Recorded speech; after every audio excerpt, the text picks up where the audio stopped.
Hey everyone, this is Cameron from Renegade Animation on renegadepopculture.com.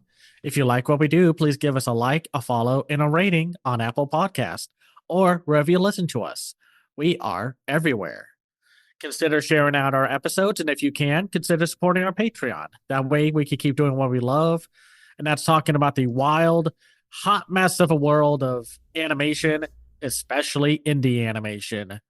And now, on with the show. What's going on, everyone? Welcome to another episode of Renegade Animation on the Renegade Pop Culture Podcast Network. My name is Mike. I'll be your host this evening. Joining me, as always, is the animation guru himself, Cameron.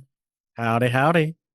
And roped into this conversation, we brought the Crazy Lemur, Bree. I'm back. Sorry. So yeah, this is our sort of state of the indie animation address. We've kind of had this episode planned for a while, but as it happens, some breaking news that Glitch announced on Friday, January 17th. They have a new show in development called Knights of Guinevere from the Owl House creator Dana Terrace and writers John Bailey Owen and Zach Marcus. Bree, do you want to explain the premise of this series? So, first of all, I'm just glad that so many people from Owl Crew actually made it over because I saw the colors. I'm like, that's Andy, isn't it? And yes, it was Andy. So it's nice, after everything that happened with Owl House, that there's sort of like a nice, cute little epilogue there. I'm not sure if cute's the right word, but you get the general positive, like, affirmations there. So basically, from what we got from the little snippet of the teaser, it's a psychological horror show, which the one thing that I was laughing about in the comics, because look, I followed Dana's art before the Owl House happens, and she does like dark body horror stuff. So then I saw someone in the comment saying, I can't believe Dana Terrace would make a show like this. I'm like, oh, you sweet summer child. But it definitely seems to be more of an adult animation, which I'm like, thank God. Like, we're evolving out of 6 to 11. It looks very interesting to have, like, sort of almost from the art that I've seen, almost sort of like a parody of like Disneyland and like theme parks. So I'm very curious about it. The art direction looks fantastic. And honestly, Glitch has been kind of killing it. And I hope that this first 2D project that they're working on is the start of many, many others. I agree. Now, there is no set release date. At the end of this teaser, it just says coming this year, hopefully. Anything that we can do to make sure that this series gets off the ground, we should all try to help out as much as we can. Buckle up. So, this is what I would like to call a 2 steps forward, 1 step back situation for what is exactly going on with the indie animation scene.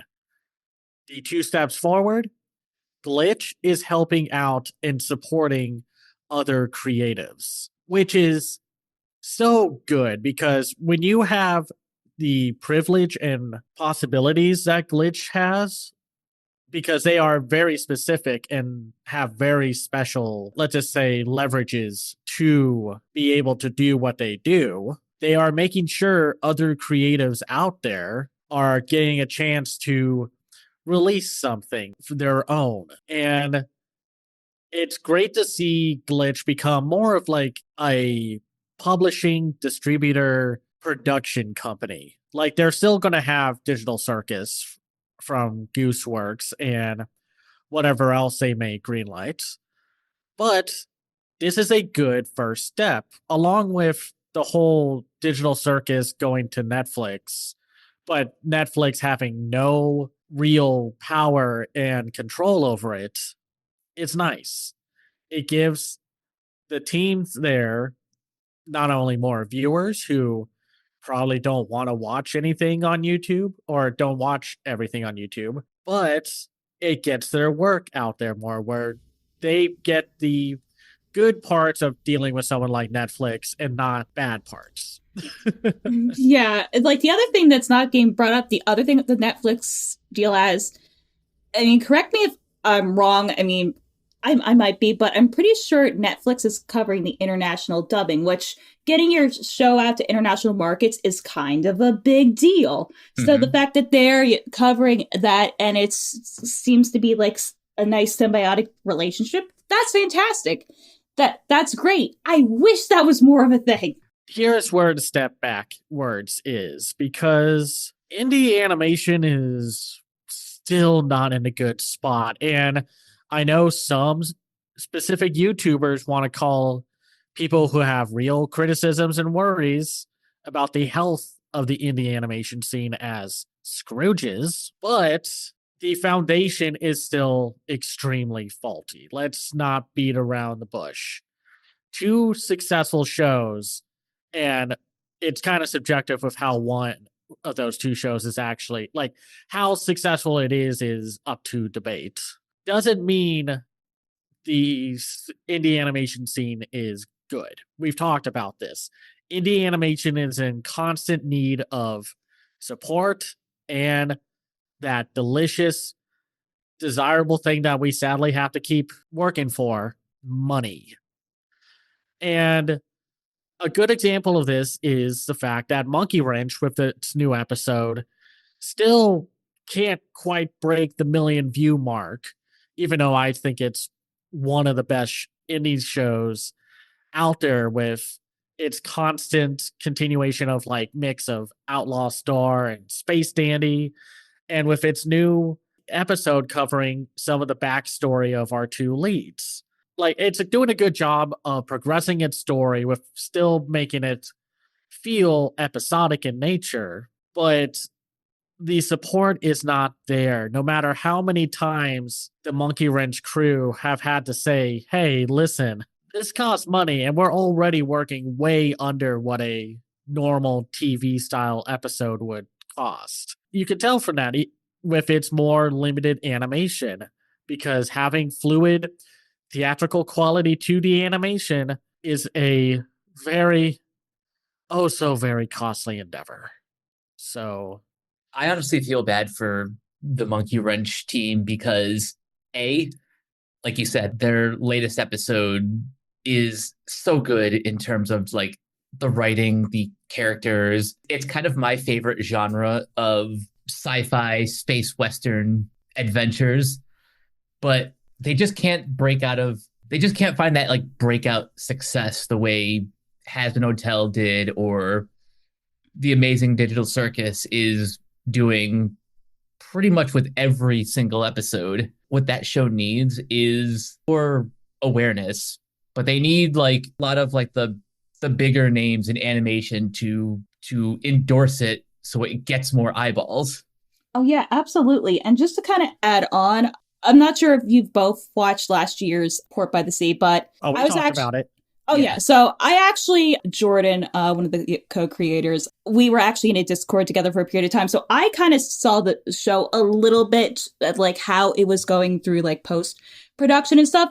And I think it was beautiful. It was actually one of my favorite things that I saw last year. And then Jordan actually made an art book this year. I actually was able to see Jordan in person over at Lightbox. He had table, super nice guy, super professional. But even still, like they have like Olivia Olson like doing like music for it, and it's still like at 800,000 views. And I'm like, in my head, this should at least have like 5 million. And it's hard if you're trying to do something new and it's not I don't like to use this word because it makes me sound corporate, but a recognizable IP or whatever. Like, it's hard when you don't have, that big of a pre-existing fan base. That's the problem when Spindlehorse and like the Lackadaisy team were able to build up a fan base for years before making a pilot. Everyone seems to think, oh, we can make a pilot right now and we'll be just successful. And it's like, that's a bad idea. And I hate that that's the mindset a lot of people went into, because when the indie animation bubble like blew up and then burst in the same day, it was like everyone was like, okay, we could do this. We're going to make our own indie animation. And then like a few months later, everyone was like, wait a minute, this isn't actually viable. And I know there was this other indie animated short that we talked about that at least broke into the million view like bubble, but I still haven't heard much from it. And the Mech West people had to essentially crowdfund on Kickstarter for their own, like for their next episode, because again, unless you are getting the 100 million, or if you look at that freakish number in the first Digital Circus episode, which is now at like 325 million views. Damn. Like, it's hard to say, like, yeah, we can keep doing this without having to go to Patreon or crowdfunding or whatever. But we've talked about this before. I want to talk about something else, like to move the discussion forward as I move my little remote forward on the table I'm recording this on. The next thing I feel like what needs to be done is maybe indie creators need to kind of consider maybe not doing full on fluid 2D animation. That's a hard pill to swallow, but that stuff's costly, time consuming, and expensive. And I saw this tweet, a tweet or a blue sky or whatever. I'm not calling it a skeet. Exactly. And I think this is a very good idea. Maybe try doing something like what the Hanna-Barbera company used to do with their old cartoons and such. Yes, they looked absurdly cheap by today's standards, but they were, affordable to do. You can make things work with limited animation. And I know everyone loves that juicy fluidity of animation and such, lest we forget that basically Richard Williams lost his swan song project because he essentially couldn't get the dang film done in time because it was so costly, time consuming, and full of some of the most, I don't even want to say it's over animated. It's just like some of the most amazing looking animation that maybe didn't need to look so extra.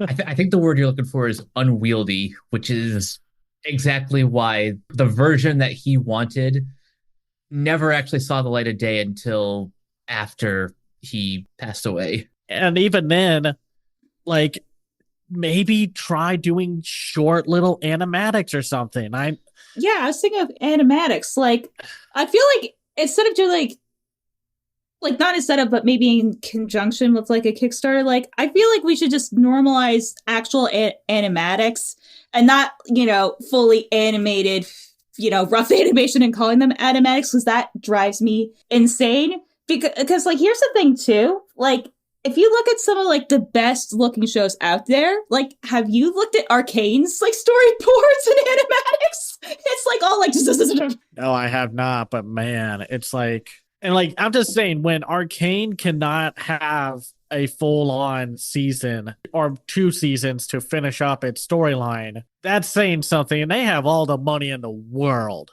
to burn through. They should not have had to deal with the same issues that Has Been Hotel and Gentry Chow versus the Underworld had to go through, with the whole like, oh, we had more episodes, but then we had to cut down on them. So it's like, okay. Like, one of my favorite little pilots from 8 years ago, lordy, is for Becky Prem. And that whole thing is 12 minutes of animatics, but it looks great. And just all the posing, the character work, the facial expressions, it looks great. And I'm sure, yes, it would look great on like fully animated. But if I can get such a good experience out of an animatic, then I don't really need full on animation, especially when it seems like a majority of budgets are going towards fluid 2D animation. And like, yes, I love stuff like Lackadaisy and the little short stories that they're making. But if the animation is taking a downgrade because of like it needed to, I would not be shocked and I'd be fine with that. It feels like a lot of these studios are focusing on the wrong thing. And honestly, I think it wouldn't kill a lot of studios and teams to maybe think of hiring a writer. Because as much as I want to say most indie creatives are one and all, jack of all trades, wonderkins, they're not. You can obviously tell when someone like Spindlehorse and their teams are animators first and then writers second. And when something with Digital Circus just so happens to have amazing animators, but also Gooseworks has an eye for writing. And the same with Monkey Wrench.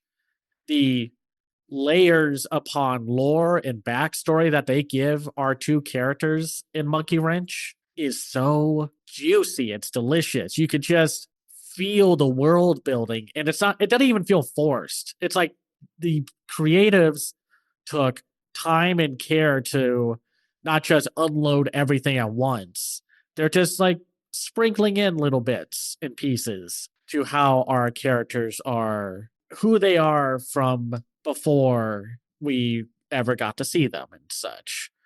Or the fact that Digital Circus just honestly keeps getting better with every episode. Yeah. This newest episode where they focus on our favorite masked, like hot mess, emotional mess character is another example of just how good they are with writing their characters. Yeah, legit. This past episode's probably been the favorite of my series so far because it was so like down the earth. Like it wasn't like a high stakes plot.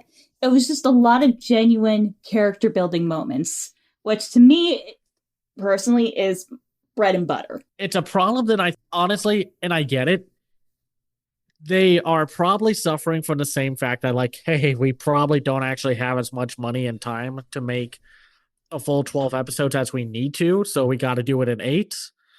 And I get that struggle, but it also feels like some shows like Hell of a Boss and some of the other indie shows I've seen suffer from the same issue as premiere TV. There's no time to breathe or live in the world that these characters inhabit.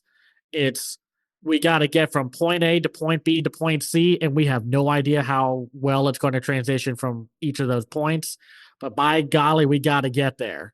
So I know that this might be difficult as far as like paying different employees, but one thing that might help just from a like fundamental standpoint is if these shows were given like a writer's room and not just absolutely and not just like one or two writers working on like the entire thing. Because honestly, if we're going to talk about needing a writer's room, oh boy, Hell of a Boss, man. Like we might go into a separate episode like in the future about this, but because I have thoughts. The problem with Hell of a Boss is that it's not written like an actual TV show. It's written in a way from people who grew up on Tumblr fan fiction, where they're more interested in the character drama and getting to those juicy bullet points than they are with really ever actually telling a good story. The 2 episodes that people seem to love a whole lot are decent because it actually forced the 3 people that work on the writing, which like seems to kind of flip-flop between Vizzy Pop, Brandon Rogers, and who was the other writer you mentioned? Adam Nealon. Yeah, Nealon. And you can just tell that you can tell like who writes who's, because like the Brandon episodes are like very obvious, like, and not just Hell of a Boss does that. I noticed that in, just to go back to Arcane a little bit, like in Arcane, like season 2, I noticed it a lot more. Like the episodes that I liked the most were the Amanda Overton episodes, because those just seemed like the most balanced out. And then when you get like pop lore of like, okay, this is clearly like a different writer. It's the fact that like Hell of a Boss wants to have these big, sweeping, satisfying story arcs and dramatic beats, but it doesn't like getting there. It struggles and begrudgingly, against its will, stomps its way to the story beats so they can finally get to those fanficky fan service moments. And it's like when you realize that a horror movie, like a slasher movie, like the people were like, hey, we got a lot of really cool over the top kills, but we have no idea how to get from point A to point B because nobody's going to want to watch this just for the kills. We got to have some kind of story to connect the dots. Yeah, like the structure, like honestly, like kills me just to like another recent episode, not the episode that made me go actually like 1,000 yards stare like I was in the middle of like having a Vietnam flashback. The John Waters episode, because here's like on the surface, like there was a lot of good, genuine like character moments. Like they were good scenes, like they were well written scenes, but they do not mesh well together at all. And that's like the whole issue is they can write very nice, very good scenes. They just don't connect to each other, which if you're making a story is kind of an issue. Because here's the thing, Hell of a Boss and Has-Been does this also, even though Has-Been is in that weird void of it's technically not indie, but it's still kind of indie in some regards. But why the hell is Hell of a Boss spending so much money on celebrity voices when it clearly doesn't have the money to pay its own animators?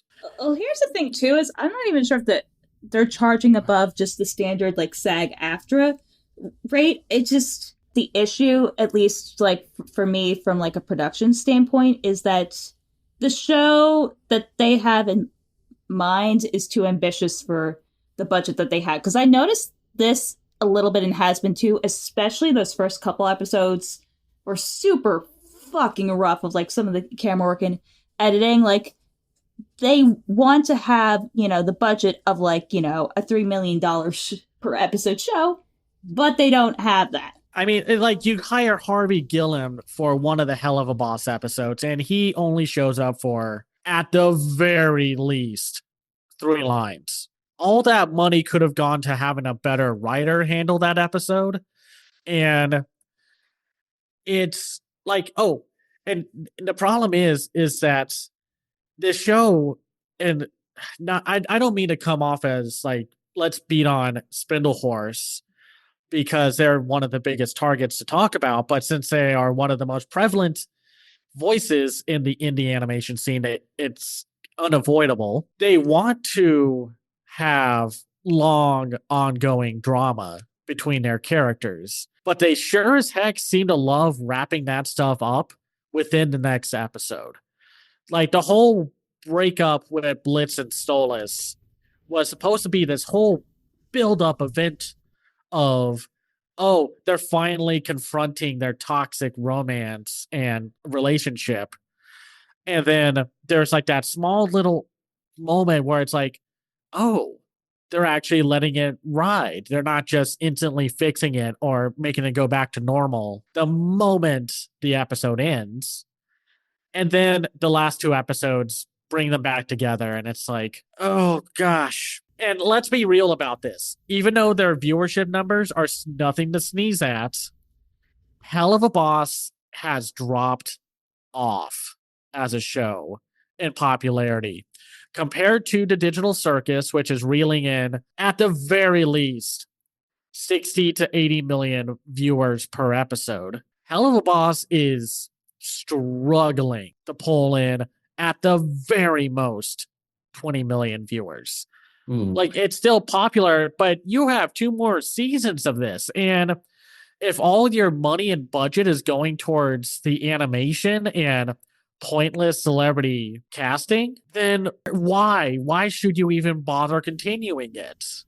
So here's like the other thing too, and this is what blows my mind. And when I had that like snap in my head, I was like, oh my god, so much like, so Hell of a Boss is quote unquote an adult animation, but so many of its plots and structure is literally like a fucking Disney Channel show. Like it's ages 6 through 11 plots. And Has Been also does this, but it's like, okay, you're like, I feel like Hell of a Boss, especially with like the Blitz stuff, like it wants to be BoJack so bad, but it doesn't understand the things that made BoJack good. Like the whole thing, like in the ultimate episode of BoJack, is that BoJack at the end has some accountability for his actions. None of these characters face any accountability, so it's like, okay, I'm like, what are we trying to do here? It's just the writing. It's just so juvenile. If you want to do like these adult situations and have complicated relationships, then fucking do that. But you're not, because, you don't want to, make your, I'm sorry, most likely juvenile audience, be like, oh, the character I like might be morally questionable. We can't have that. Nay. That's a problem. A lot of shows sometimes seem to struggle with the fact that they want to have a problematic hot mess of a main character, but they don't want to commit to the bit. So they write it off as someone else's problem, or like they do stuff like, oh, here's an inserted character who's obviously meant to represent the annoying fans who think I'm bad and such, even though I'm perfect because I surround myself with people who only say yes. It's, you got to commit to the bit, and it's hard to commit to the bit when the show, like something like Hell of a Boss, essentially ran off the rails of what kind of story it wanted to be. Did you really want it to be a workplace comedy? Or did you really want it to be this fan fiction come to life with these two characters you made? Because I wanted to watch Hell of a Boss as a workplace comedy. It was at its best when it was funny and it focused less on drama and more on the antics. Like that whole spring break episode is still probably the funniest episode of Hell of a Boss because... Oh yeah, I'm a possum. Yes, they do little callbacks and winks to the fan base of like previous episodes. But when it all doesn't really add up, it makes for a lackluster experience. And you can tell people are understandably dropping off of the show. And oh boy, you can't have your indie animation foundation crumble like that when one of the shows is having to also outsource its animation. Honestly, Spindlehorse might be the Mappa of the indie animation scene. It's critically beloved. It has a lot of fans, but it's not doing a good job with spreading the support and love that the indie animation scene needs. Because why is Glitch having to do all the heavy lifting while Spindlehorse outsources some of its animation to another studio and then thinks, hey, I'm going to spend more money on celebrity voice work instead of like any other thing that makes for a good show? Because apparently everyone, like Spindlehorse, thinks that they're Jeffrey Katzenberg, or with the whole, hey, celebrity voice work is important, more important than any other aspect of the movie or show or whatever. And unfortunately, that's kind of where, like, I have a lot more to say, but I don't want this just to be, let's beat up Hell of a Boss here, because I don't think it's exclusively a Hell of a Boss problem either. Like you said, a lot of indie animation especially kind of does that. A lot of big studio shows do this. And, some of it might be like executives. I mean, it could be a multitude of different reasons why it's happening. But in terms of like characters, I feel like we've kind of, as a culture, have just been imbued with this idea that flawed equals bad in terms of like character writing. I'm like, no, let your characters be stupid. Let your characters be human, because the human aspect is what makes great storytelling. Because when you break it down, like the basic components of storytelling, like there aren't really that many stories or like original like ideas. Everything's derivative at some point, right? So it's just, for me, like as a viewer personally and as a storyteller, how your characters interact together and how they react to their environment is the story. Like, I don't give a shit about your fucking Magic MacGuffin, your big boss. Like, yeah, you should have that. Do the big epic anime fight bullshit or whatever. But if I don't give a shit about these characters, why should I give a shit about your story? I'm starting to agree with that a lot more. Like the more I'm getting into whether it's Western animation, anime, or even live action movies and shows, characters are my number one priority. Yes, I do love cool world building, action, other stuff, but foundationally, everything has to start with the characters. You connect with good characters, and like the sky can be the limit from there. It's telling how, again, people are really connecting to the characters of Digital Circus, because even though the first episode was very much, look at this zany, like, recollection of what a lot of people like to do, where they take a childhood nostalgic thing and make it twisted. But the thing is, Digital Circus did not just sit with that concept. You know, like how a lot of horror games are like, this is Sesame Street but twisted, and or like this is the Muppet Show but twisted. It's they actually build and expand upon the individual characters, where you actually care about some of the more zany ones like Kinger, or the one with the mask, or like all of them. I actually am starting to like a lot of these characters. The Purple Bunny Man is still not my favorite character, but I'm sure the moment his episode drops, I'm going to be probably on board, because I have trust and faith in what is going on with that show. They're not going to just let him be the snarky jerk at all times and such. So, I mean, I kind of got that vibe from this episode that Jax is going to have his breaking point, and Yeah, he's going to have his come to Jesus moment.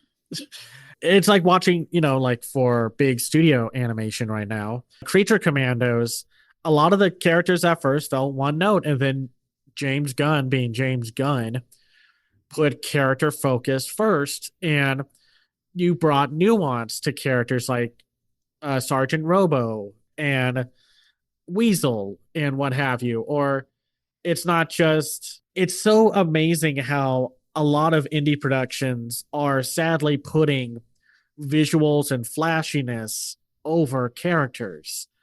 And I wish I could remember that one indie pilot that actually did decently well from last year. But again, that's just one of those things where I don't care about the characters. So why should I watch the next episode unless you're going to do something truly outlandish and amazing? I don't know. It's what are some other things that y'all think the indie animation scene needs outside of money and a refocus on the production pipeline and what have you? how about diversity in the types of stories being told? We can't keep falling back on like just sci-fi or just fantasy. Animation is a limitless medium, but it can also tell stories that are more down to earth. I think that's a very good idea, because listen, I know people really like Helva and Digital, but I don't want that to be the only shows people show up to. I want to see action. I want to see a down to earth thing. And I'm fine with an absurd concept. Like, I know there's a indie production going on right now that's based off of the I don't know if y'all have seen this. Oh, what is it called? Like, it's called 3 a.m. at Schmarby's, and it's about a employee having to deal with a bunch of wizards walking into a Arby's, quote unquote, and doing magic wizard stuff. And apparently that's going to get turned into a freaking little indie series. And it's like, I'm fine with that. I'm down for some absurdity. And that's the thing. I don't want every story indie series to be story focused. I understand why so many are pushing for story, because it's like, who knows when the bubble's going to pop for indie series. So might as well get the story all out there before the bubble bursts, or the people are just like, I'm done. The unsubscribe button happens. And I think let's talk about this. There was a tweet or a skeet or whatever where someone said, and I wish I could recall the name of the person, said, maybe it's time we start charging people to rent or buy the episodes instead of just uploading them onto YouTube, like for free. And honestly, if you say like, hey, this will cost $3, I think a lot of people would be willing to do that. That seems like a reasonable ask. It would be kind of the equivalent of, say you want to purchase your favorite show, instead of subscribing to like a streaming service, you just want to pay for something a la carte. You buy either an episode for like $1 or the entire season for 10. Indie production teams need a net, and It can't just be merch sales. no, they can't. They really, really can't. Like, and this is why I struggle with hearing people say, indie's the future, indie's the future. And it's like, Honestly, and anytime I hear someone say that, I want to drop kick them. I think that's because they're like, listen, I get it. It's exciting. It's new. It's invigorating. And seeing this Dana Terrace new show is a good sign of things to come, hopefully. But it can't be the only one. And heck, what if that sets a different, entirely worse precedent for other indie series where they're like, well, why can't you do what Dana did? And it's just like, because Dana had a lot of good people behind it, a lot of industry connections, and is working with a company that has the resources to make it happen. I do not. I don't know. It's like there are so many variables that I just cannot fathomly say indie animation is the future. It's not. It's not possible. Even with the recent negotiations wrapping up for the main studio industry system, there are still issues lingering about because Hollywood is so afraid right now to spend any money on anything new. So you're still cut off there. Like, if people can't get work in the mainstream, they're not going to be able to work on the indie stuff either. So, like, I don't know what else like indie series or the indie scene could need. We've talked. I mean, unless y'all have any other like spicy hot takes of what needs to happen. Honestly, the only other thing I have to add to, I guess, some sort of solution to the problem with indie animation is just, it's really just the problem with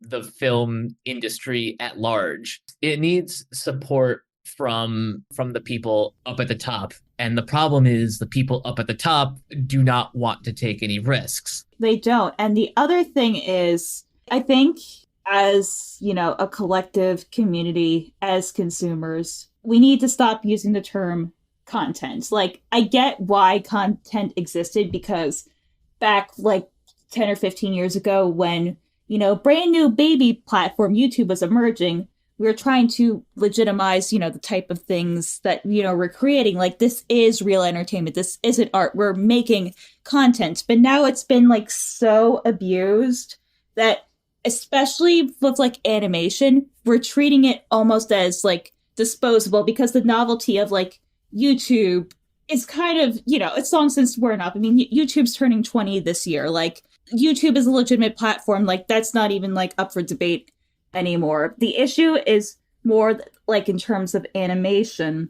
Going back to the argument earlier, we've trained like an entire viewing generation just to expect, high quality animated content for free on YouTube. I'm like, no, like, I'm sorry, shit costs money. I mean, you could do something with what Glitch is doing with Digital Circuses, have it free and ad supported, accessible on YouTube, but also, if you don't want ads and you want to, view the show in a wider range, or maybe in some cases, depending on what type of show it is, maybe like an uncensored version that gets around YouTube's content policies, then you should have that in place.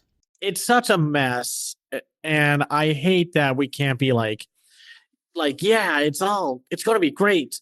But I don't think the fandom or the indie animation scene itself is ready to really kind of bite the bullet and make some compromises and say like, hey, we want to keep going, but y'all got to start paying us money. If you don't want to, that's fine, but then we won't be able to make our show. Sorry. Just like the Port by the Sea, that one pilot is all that's going to get. Who knows if or when there's going to be another episode of that. And there are people who are like already having to do things like Happy Harry, even though I love his commitment to 2D animation. He is already like taking like years to pump out like at the very most a 6-minute episode or a video or something like that. And it's frustrating. And I just don't know if YouTubers who talk about the indie animation scene or the fans and viewers and like even the creatives are ready to have that really hard talk. And like the other thing too is, and this is more of like an animation fan thing. Like I said earlier, it's usually, you know, the big three. It's just, I don't want to sound like a bitch or anything. Look, just for context, I have ADHD. Like, you know, I am quote unquote on the spectrum. I get people having special interests. I get that people want to have their comfort things. That's fine. But people need to expand out of their comfort zones, because, and I feel like this kind of ties into writing too. If you're only exposed to animation or certain types of films, then those are the kind of stories that you're going to tell. And that's the type of, you know, entertainment that you are going to consume. So people just need to, like, you could still have your special shows that you love the most, that you buy all the merch that's in your heart of hearts, but you have to expand your horizon and be willing to try like new things. And if you find like that special new thing, then support it. Say like, hey, this is really cool. You should watch this, you know, so this person gets more views so they can make more stuff. It's just little things. And just most people don't want to make that commitment. And that is a very serious problem. Incuriosity is something that is unfortunately getting worse as we progress into this new decade. I miss the era when we were younger, when people were more excited to like explore different genres of television, of film, of things even outside of the visual mediums. Like, I'll even admit this myself, like I could perhaps be reading more to get a better idea of other types of stories.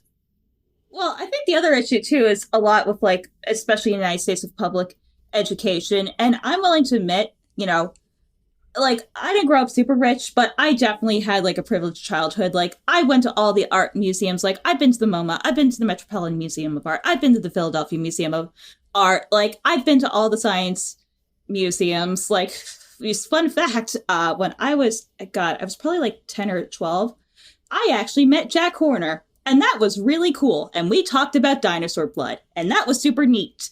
But I think a lot, especially if you live in a not as economically, you know, vibrant area where you have access to that sort of form of like enlightened education, then your view and what you know is going to be a lot more narrow. And I've kind of caught myself doing that, like ready to snap my head off.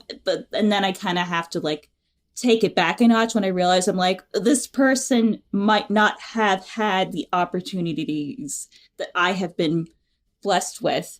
But when this is happening to a country of over like 300 million people, it's just you get people who are not as willing to broaden their horizons. And here's something I want to say about indie animation creation. I don't think there's a problem if you want to make a kid's show, because the biggest problem right now in animation is you're either for kids or you're not. There's no middle ground to anything here. And like and to people saying there are no new shows coming out, like one specific video tried to say, there are new shows coming out from the bigger studios. Like Adult Swim seems like to be one of the last bastions of releasing these like different types of adult comedies. But I also think it's okay to make something for teens or something for tweens or something for kids. I know, like that's the whole thing too. Is like the stuff I'm personally writing for my personal stuff is like YA, like adult, like more anime adjacent. Because I'm like, people watch anime, obviously, like that demo exists, and there's a hole for it in Western animation. I'm like, why are you not making more shows like Gentry Child? Like, what is going on?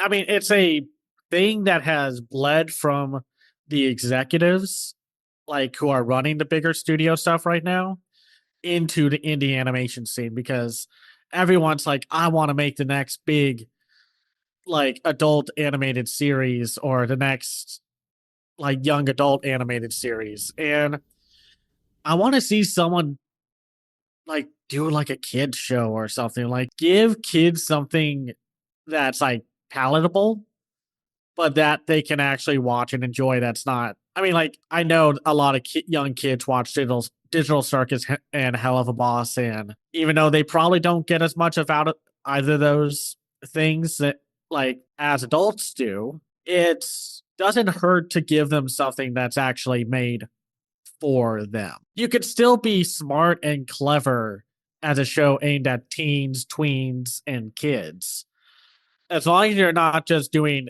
like Nick Jr. levels of just like, can you show us what circle is purple? Very good. Or something like that.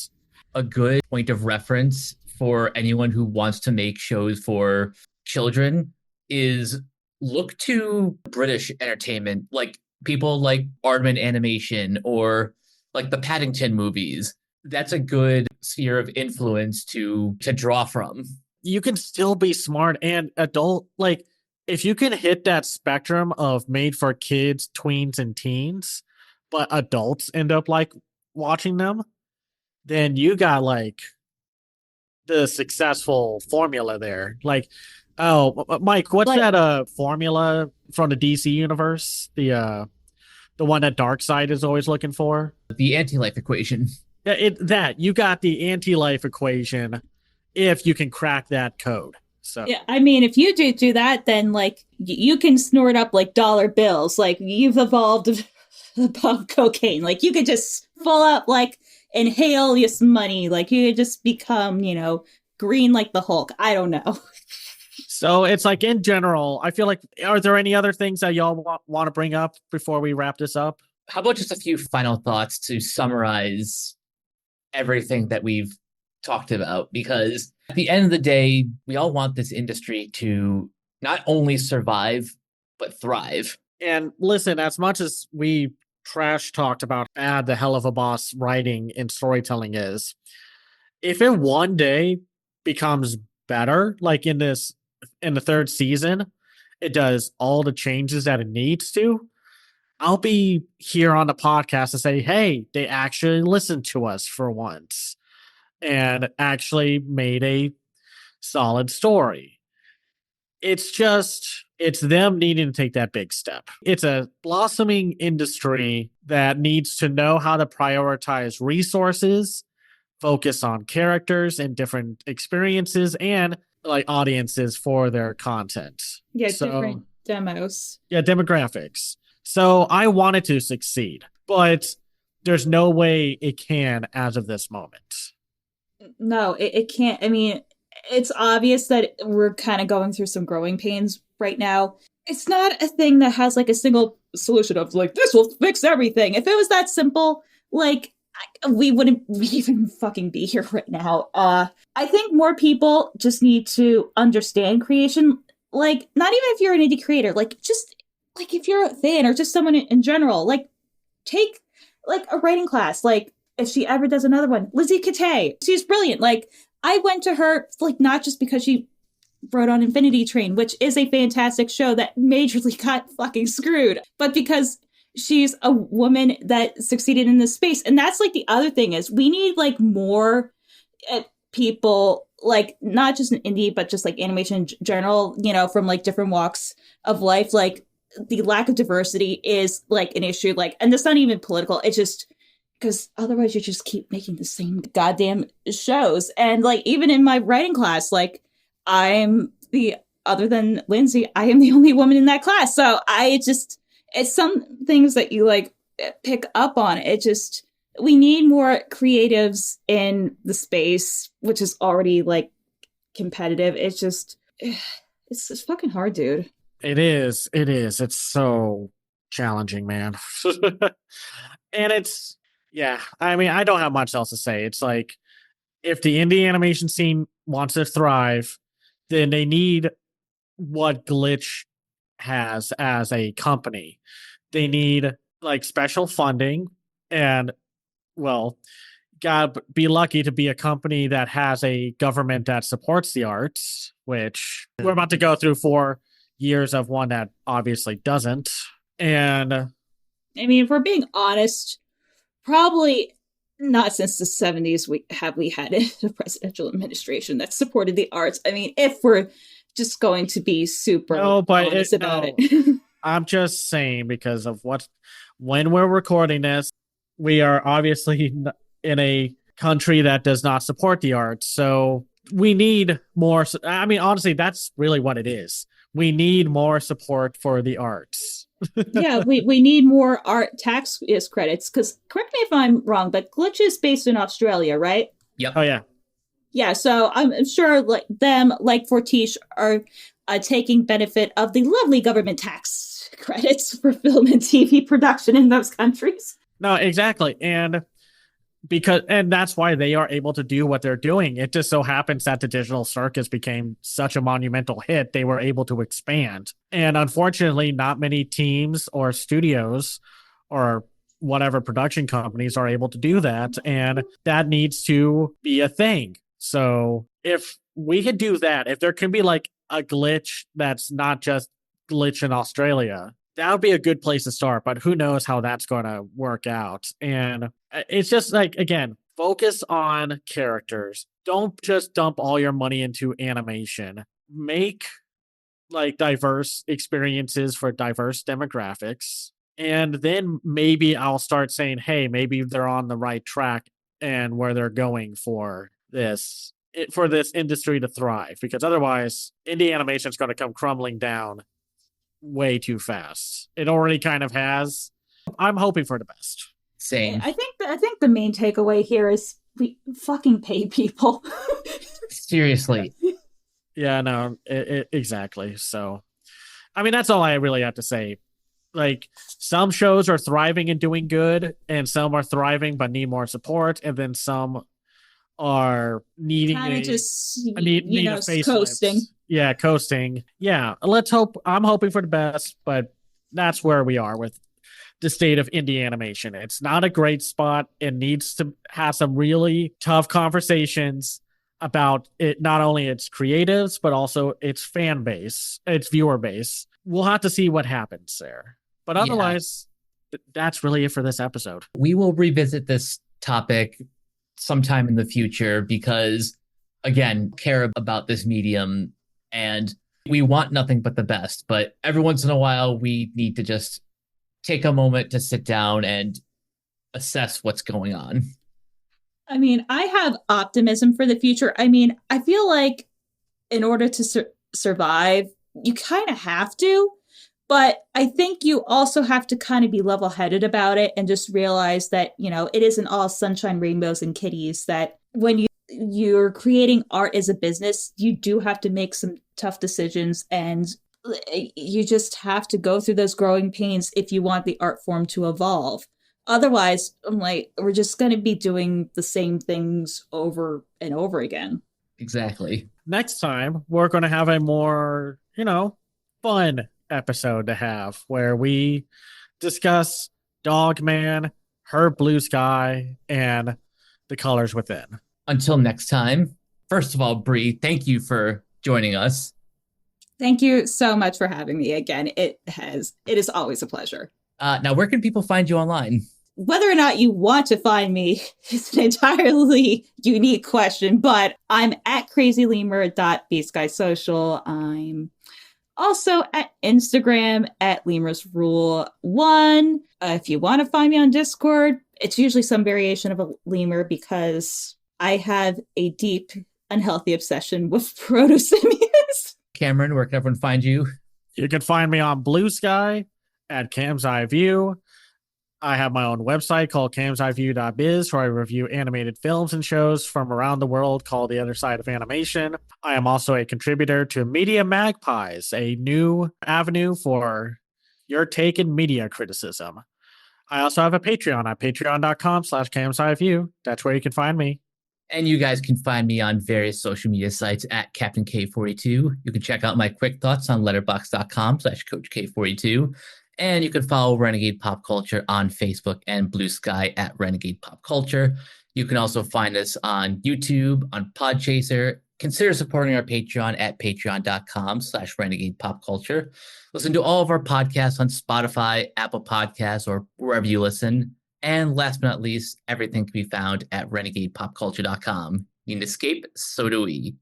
That'll do it for this episode of Renegade Animation. We will catch you guys later. Peace out.